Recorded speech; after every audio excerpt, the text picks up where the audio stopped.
The Lord be with you. Good morning. Let us pray.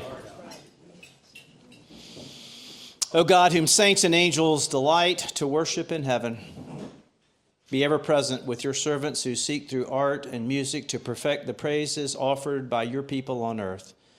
And grant to them and us even now glimpses of your beauty, and make us worthy at length to behold it unveiled forevermore. Through Jesus Christ our Lord. Amen. It's good to see all of you this morning. A couple of things before we get started. One is on your tables you will see purple pieces of paper, so colored for this season of Lent, when that's the liturgical color.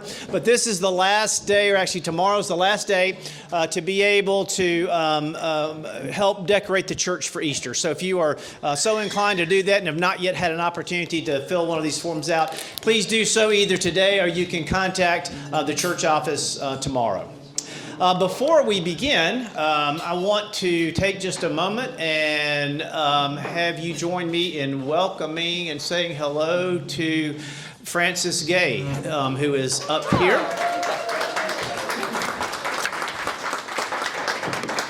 As many of you know, Frances moved to North Carolina a few months ago, and she has come back in for the weekend. Frances, it's wonderful to see you, and give our best to Bill. Thank you. I feel like I've never left. Well, good. That's a good thing.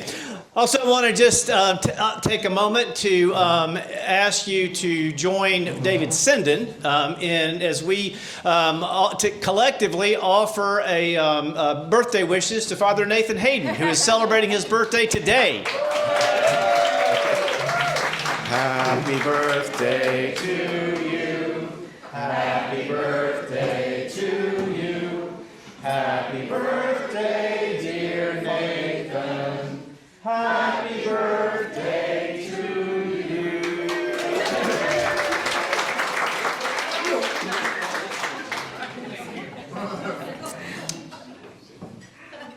This morning we're going to have an opportunity to hear about something that will take place on Monday in Holy Week. Some of you may have experienced it last year because it was the initial offering of it, and it is something that has been designed by David Sinden, our director of music and organist, and Catherine Hayden, who is a member of the choir and is married to the birthday boy. And if you did not have a chance to be part of it last year in Holy Week, I'd strongly encourage you to consider being part of it this coming Holy Week. And you're going to hear more about what is called Poetry and Music Reflections for Holy Week, and it is quite literally an alternate. It alternates between readings from poetry that are selected by Catherine, that she, and I still can't get over how she does this, that she memorizes. And then David Sinden plays pieces of music from the organ in response to that. And he doesn't know in advance what he's going to play. So it's a very unique and interesting way to just sit and be quiet and listen. And so they're going to tell you a little bit more about what they're going to do this Holy Week. And and both of them have other obligations upstairs with music. So I'm going to stop talking and let them start. Thank you very much. So as Rector David mentioned, I am going to disappear in a few more minutes just to go manage some poetry and music for the fifth Sunday of Lent, which is today. But before we do that, I want to talk about this service, Poetry and Music for Holy Week. This service will be offered on Holy Monday, April 14th at 6 p.m. And I've really been preparing for this service for the last 35 years. And what I mean by that is when we improvise at the organ, I had an improvisation teacher who told me improvisation is preparing to be spontaneous. So I will be hopefully spontaneous on Monday and sort of hearing these poems read aloud and responding to them in a new way and in real time. But the art of improvisation at the organ is one that takes a lot of preparation and a lot of study. So I hope that I've done that over these last 3+ decades. One of my improvisation teachers was Jerry Hancock. Jerry Hancock is a noted American organist who was at St. Thomas Church in Fifth Avenue in New York City. Jerry Hancock had a number of very good improvisation teachers himself, and studied music with the famed music pedagogue Nadia Boulanger in Paris. And it's in Paris that we actually find kind of the genesis, really, of our modern improvisation tradition of the organ. So I want to focus in on one church in particular, which is Saint-Sulpice in Paris. It's a beautiful sort of society church, wealthy church, beautiful organ by Aristide Cavaillé-Coll. Sort of the quintessential French experience for French organ music in a really impressive Gothic space. One of the organists who was there, you might know Charles-Marie Widor. If you've ever heard of the Widor Toccata, that is the same Widor who was at Saint-Sulpice. So Widor was a symphonist and composed expansive symphonies for the organ. His successor was a man named Marcel Dupré. Dupré was also the organist at Saint-Sulpice for a very long time. But between these two men, they had the century covered. They were together, the organists at Saint-Sulpice, for about 100 years. So very long tenures, both of them. Dupré was very well known for organ improvisation. And one of the seminal things that Dupré did during Lent and Holy Week is he improvised Stations of the Cross. Now, Stations of the Cross, again, here's another plug for something we will offer during Holy Week. If you're not familiar with that liturgy, it's a series of stations about the final events in the life and crucifixion of Jesus. And so what this often was a procession from visual stations around the church. Marcel Dupré and a poet, Paul Claudel, reconceived of this really as a sort of mental pilgrimage, a mental liturgy. So the poet wrote several poems corresponding to each station. And after each poem, Marcel Dupré would improvise at the organ.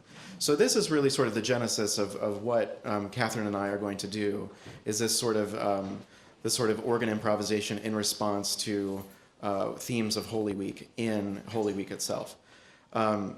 This tradition was also picked up by many organists since then. I should back up and say that someone liked what Dupré wrote so much for the Stations of the Cross that they actually demanded that he write it down. So it started life as an improvisation, but is now a printed, published score that any organist can learn off of the printed page. But the idea of improvisation in response to poetry has never gone away. One of the sort of seminal experiences that I know of this was at Grace Cathedral in San Francisco, where the dean of the cathedral there and Jeffrey Smith, a very fine organist with whom I've been able to study some improvisation, they did a very similar kind of thing during Holy Week, where the dean of the cathedral would choose poems and Jeffrey, in the massive expanse of Grace Cathedral, would respond with all the things the organ can do. And then one final word about why the organ itself is such a good instrument for this. The organ really is symphonic in scope. It can make very, very soft sounds, and then at the turn of a dime, it can make very, very grand, impressive sounds. So when we talk about kind of symphonic scope and color and possibilities for exploration of new sounds and new harmonies, the organ is really a great way to do that. If I took you upstairs and showed you our console, I can show you lots of aids that I have, lots of little buttons that I have that I can set in advance. So this will be part of my preparation for Monday night. Even though I don't know exactly what notes I'm going to play, I will have sort of a menu of sound options that I can choose from for each of the different poems. So a number of places that I can go when the mood strikes. I can hit number 6, and then that's that sound, or I can back it off to number 4, and that's that sound. So the organ really is, for an improviser, it really sort of allows you to create an orchestral tapestry just at your fingertips, sort of in real time, just one person, which is not something an orchestra can do. So it's really kind of a unique sonic experience, and I hope that it works well with the poetry that we've chosen for this year, that Catherine has chosen for this year. Mm-hmm. So if you'd like. Yeah. And when I asked Nathan what he wanted most for his birthday, he said he wanted to listen to me talk about poetry for 30 minutes and then also go to Batman at the Symphony. So we're doing both of those things today. So thank you so much for that excellent introduction and setup. So I did select all of the poems for this year, and I decided to title because I just love a theme. I chose a title from a George Herbert poem called The Thanksgiving. And so it's called Thy Thorns, My Flower, Thy Cross, My Bower. And so it is all very botanical themed. Many of you know that I am a plant scientist. I do specialize very much in agricultural commodities, so I'm not really a botanist per se, but I do love plants, and especially plants and natural themes in poetry. That's been a part of my work as an independent literary scholar in the author of Vladimir Nabokov, which I talked a little bit about last year, but to a much smaller group of people because it was spring break last year when we did this talk. So very excited to be able to talk about this service for a larger group of people. So I'm going to kind of go through just a brief recap of what we did last year to kind of lead into what the inspiration was for how I put together the poems this year. And then I'm actually just going to walk you through the structure of the service and kind of the poems one by one, so you get a more in-depth introduction to the poets and to some of the themes. So like David mentioned, this was kind of, when he introduced the idea of the service to me, he told me about the Dupre Stations of the Cross. And so for the theme last year, I really ran with that. I really put together a 24-hour narrative of the Passion that was based around stations of the cross. It wasn't all 14 stations, but I think it was at least 9 were represented. And I featured poets across the 20th and 16th and 19th centuries. I have a really strong bias towards the 19th and 20th centuries, so you'll probably see that this time around too. But some very well-known names in literature, and not necessarily always in Christian literature. So there are some more kind of secular associated poets, and so I really enjoy that kind of interplay between different types of writers who, some of them are more obligated to take more orthodox views, and some of them take a little bit more license, and you'll definitely see that in this year's service. So my inspiration for this year was to really think about some of those gaps, some of those things, events, or people that aren't really covered in the Stations of the Cross. So I wanted to focus on things like, one thing that stood out to me was the events of kind of the Last Supper or Gethsemane, or some of the figures like Peter and Judas, who will be very central in some of these themes. And what really, I tend to collect Passion poetry like throughout the year. Even since we finished the service last year, I was kind of immediately like looking for new poems, and so I have a collection. But nothing had really like coalesced until it was actually still during the 12 days of Christmas this year that I was really sitting down and reading through a bunch of things and trying to like, summon some inspiration for another theme. And I'm like texting David, and he's probably getting annoyed because I'm just texting him like poems and things like that. And so what really made it kind of click was kind of a conversation that David and I were having.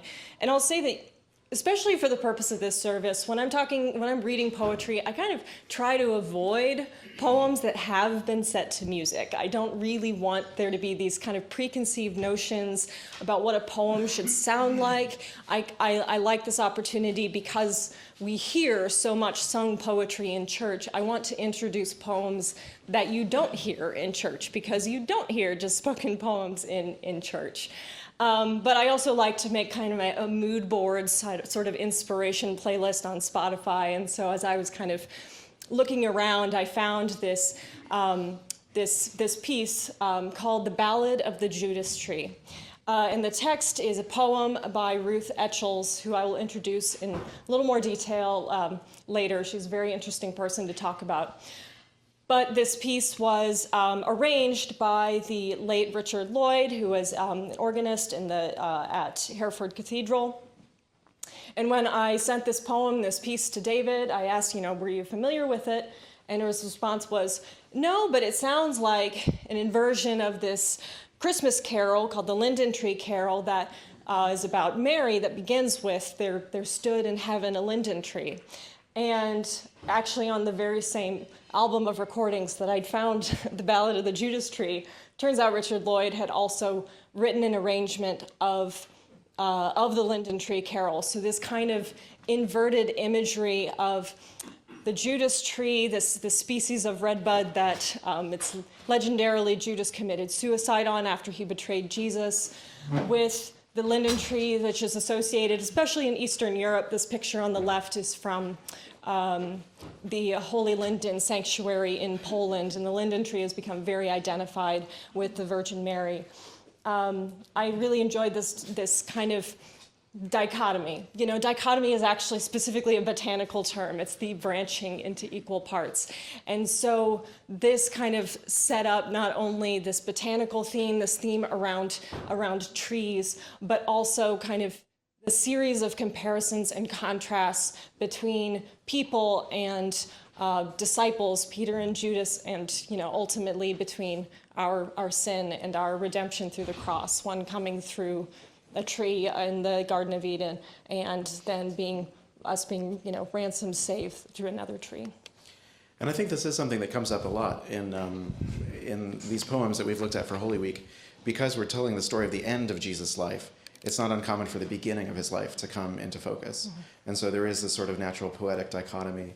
And I think one thing I might do on Monday night is kind of bring this into focus by perhaps using that Christmas carol melody, but turning it into minor and maybe doing some other inversions with it.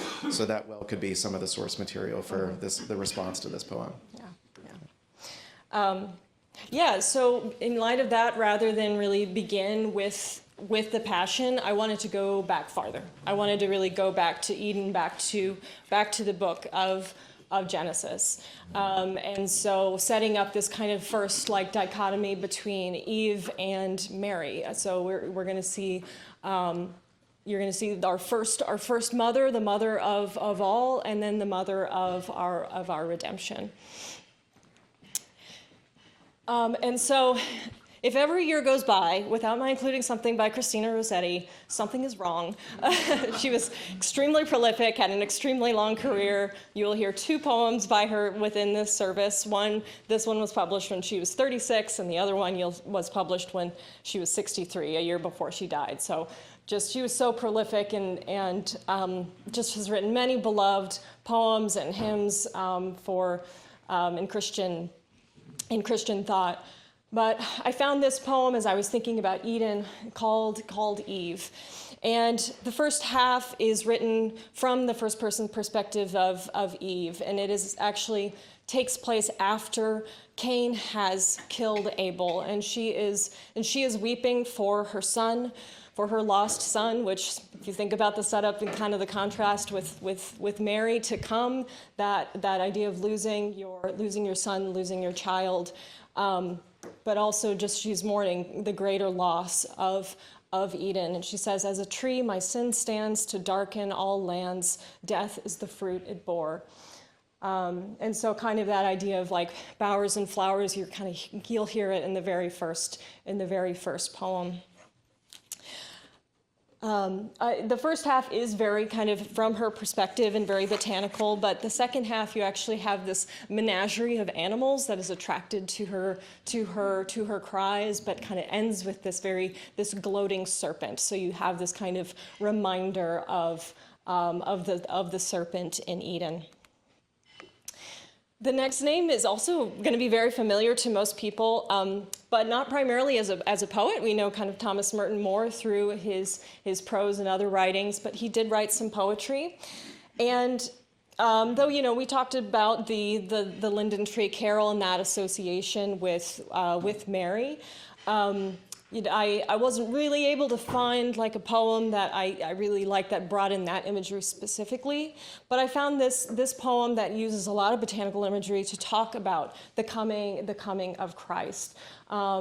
It talks about Christ planting his truth, about sparks of his spirit spending their seeds, growing like irises, and there's just more floral and botanical imagery that comes later in the poem.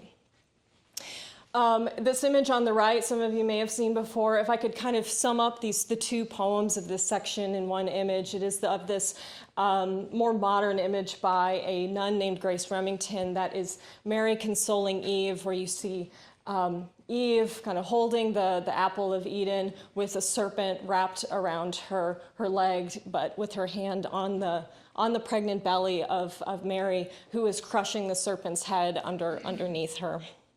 So this really kind of is setting the scene for, our need for our redemption and the incarnation that will bring it to pass. So now we will actually jump to kind of the Passion. And like I mentioned, Gethsemane, the Stations of the Cross start kind of the day of the Passion. They don't really incorporate this night before. And so I wanted to come to kind of the events of Holy Week that begin in the garden at the foot of the Mount of Olives. So we have this contrast between these two gardens, but also really what I'm going to focus on a lot in this section is the sins of two very important figures, just another dichotomy of two of the 12 disciples kind of branching in different directions and how their lives and their reputations in Christianity and the church would develop. And they seem very opposed, but I would argue that in many ways they are much more equal. So I'm using as kind of a brief transition a sonnet by the 16th to 17th century French poet named Jean de la Capede. And this will be a new name for pretty much everybody. He wrote in Middle French. He wrote something called the Theorems upon the Sacred Mystery of Our Redemption, which was a series of 515 sonnets. So multiply 515 times 14, and that's the number of lines of poetry that he published in 2 volumes at 2 different points in his life. And a handful of them were translated in the 80s by a scholar named Keith Bosley, and so this is a part of a translation of the sonnet I will be doing. And in it, you see kind of Christ likened not only to a flower in Gethsemane, but also to its gardener. And you bring in kind of another Edenic image of like Adam had to leave Eden, Christ is leaving Gethsemane. And when I discovered these translations, I was just really attracted to a lot of the natural imagery that he uses. And so this is kind of bringing us into the garden. But the subsequent 2 poems aren't really as much about the garden as much as these 2 prominent figures within it. And this particular poem, Judas Iscariot by the Harlem Renaissance poet Countee Cullen, a poem of whose I also included last year, probably takes the most artistic license with some of the stories of Judas.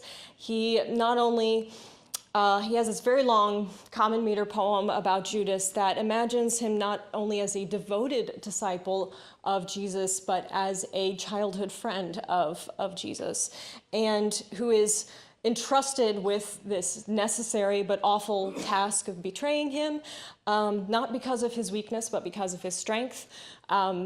For reasons I don't really have time to get into, I think this is perhaps somewhat inspired by the Gnostic Gospel of Judas.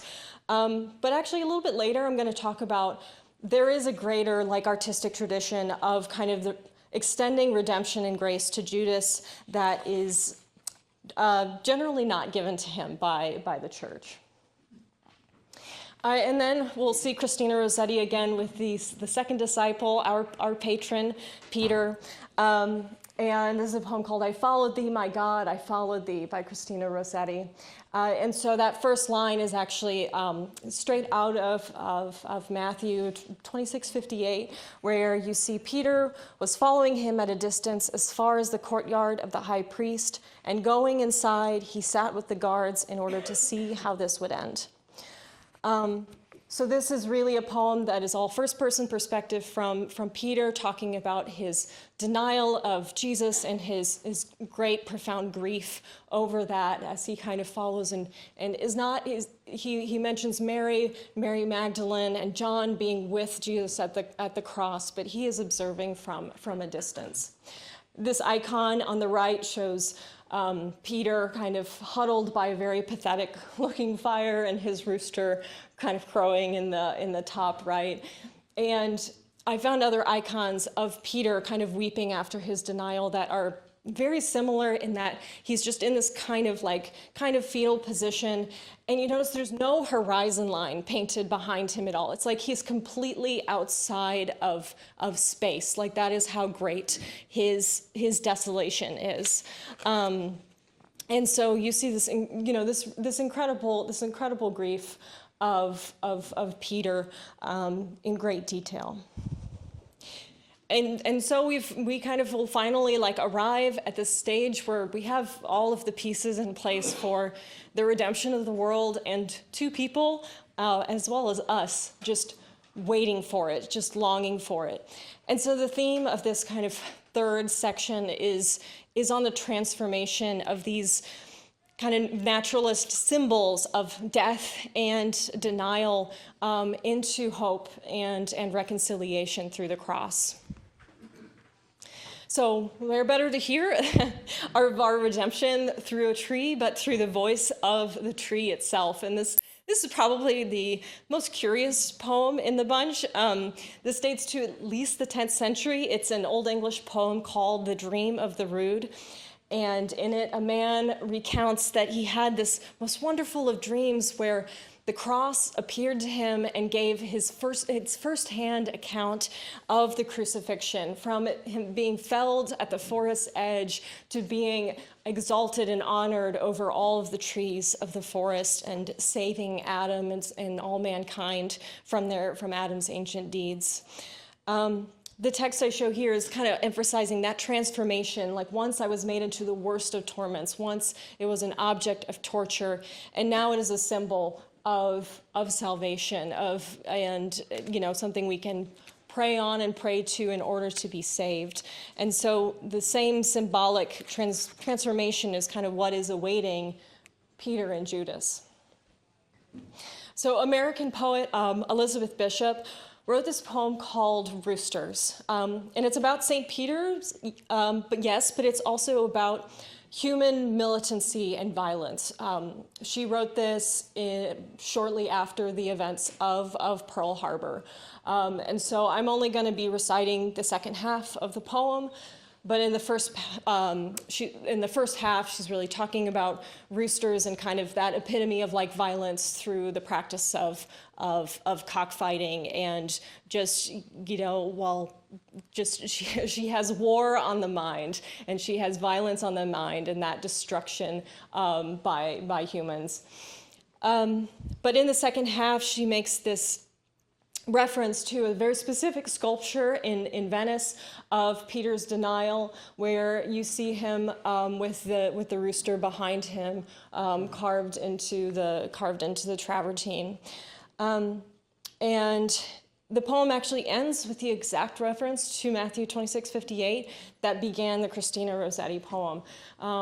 It ends with, "The sun climbs in, following to see the end, faithful as enemy or friend." And so I don't think between this poem and the I Followed Thee from Christina Rossetti, you could have found a more perfect pair of poems to tell kind of this story of Peter's denial.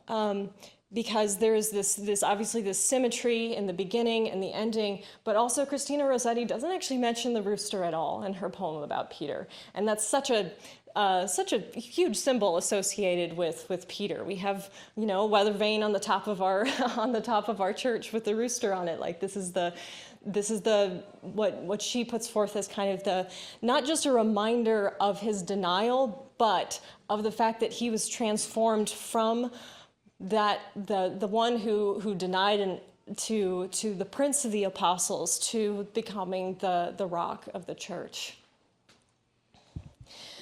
But it seems that Judas is very often not extended that same grace by authorities of Christian theology. And maybe the perspective of County Cullen's poem will be a little bit more troubling, scripturally dubious as it is. But I think that I want to end the service not really in the easy territory of forgiveness of the man that many churches, including this church, are named after, but of the one we have really scorned for centuries. So this poem that really kind of settled the theme, The Ballad of the Judas Tree by Ruth Etchells.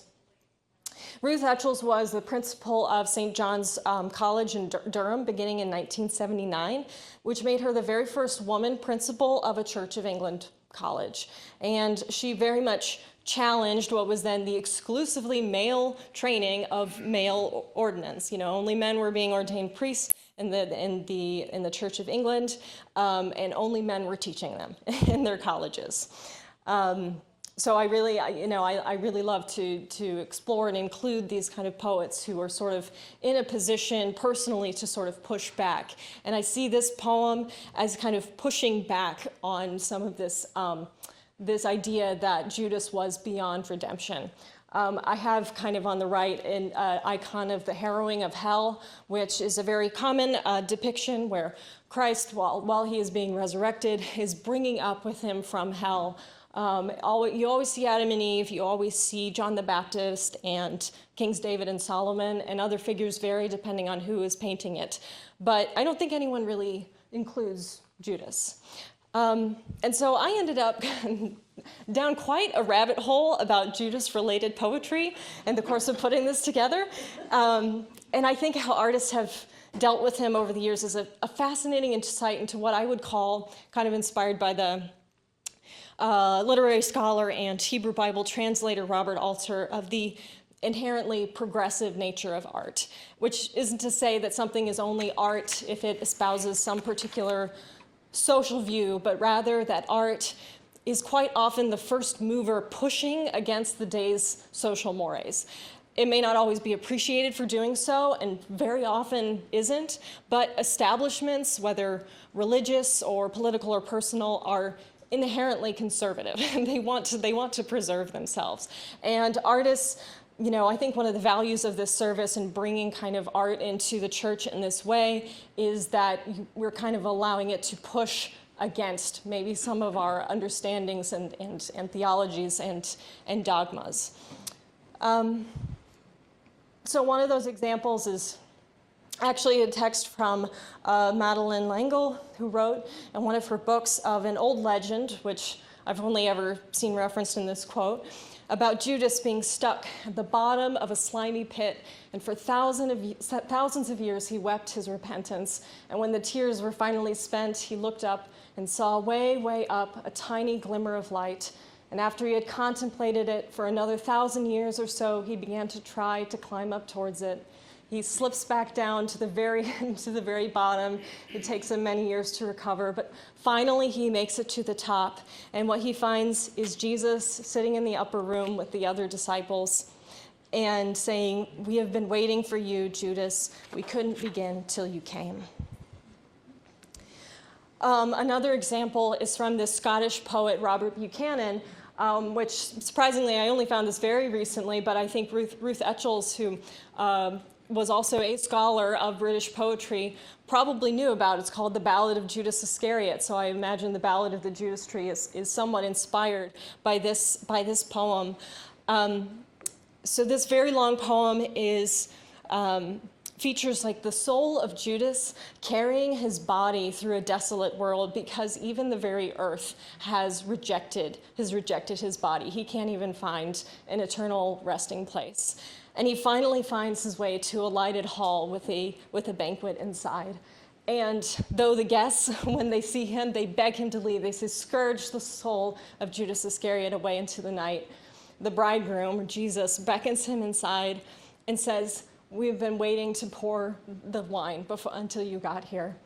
And it ends with Iscariot washes the bridegroom's feet and dries them with his hair, which is that very act of the woman with the bottle of nard that Judas criticized during Jesus' life.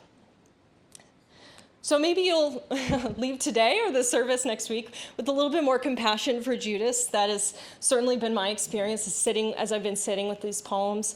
But I also found that I kind of wanted to cap the the service with something that was a little more personal, that would kind of be a reflection of our own sin. And since I took the title of this whole service from George Herbert, we're going to end with The Flower by George Herbert, which is a very personal poem for him, makes very explicit reference to himself as a poet. And in it, you see the love of God like warmth melting away grief like snow in May, but his wrath also being like a fire. And this poem is not really about wallowing in self-pity because of our sin. And ultimately, the pictures of gardens and flowers and trees are not just to inspire us to be kind of sessile and past-changing, but to grow and retract and change with the seasons and recognize that sin is a part of our life as long as we are here, as long as we're not at the final resurrection, the resurrection of everything. It grieves God's heart, it grieves others, and it ought to make us feel sorrow, or what Herbert experiences as tempests of God that fall on him all night. But there is really renewal and growth in amendment of life, and that is really the garden that is kind of waiting for us at the end. So I will probably go to rehearsal now, but I really hope that you will join us for this service. I think it is going to be very special. Honestly, I have given David an abundance of themes. Like he is going to have so many things he has to choose from in order to improvise on. So I'm very excited to see what he's doing. And I hope that it brings you not only some just some beauty into your week, but also just a different way of thinking about the coming events of this most sacred week in our church here. I'll say that one thing that I really thought about a lot was just this idea of sin. And I grew up in a church where the concept of original sin and the idea of people being in hell for all eternity was very important theologically. But I was trying to think what do Episcopalians believe about original sin?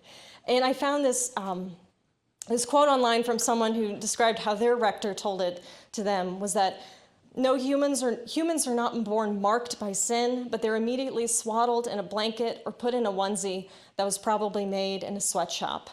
So until we have heaven on earth and people are all treated with dignity and love and fed and cared for by each other, there will be original sin that we must work as Christians to defeat. So what I'm kind of saying about Judas is not really about some feel-good universalism, but it's actually an expansive view of Christ's grace that takes sin so seriously that as long as there is sin in the world, we are probably benefiting from it. And the reason why God's grace is for everyone, is the reason why Jesus was reconciling the world to himself, is because really none of us are free from sin until all of us are free. And so that includes Judas, and that includes you and me. And so I really hope that you'll join us for this service and kind of reflect on this through poetry and music. Thank you. I'd love to take questions, but I'm very late, so I'm going to go upstairs. So thank you very much. Talk to me later. Yes, Catherine, thank you so much. And if you are at the 10:30 service and want to ask her a question after the liturgy, you're welcome to do that. Thank you. We'll look forward to it. There's a complete listing in the bulletin today of everything that will happen in Holy Week, and this will be the way that we will kick it off. Thank you for being part of this today. God bless you.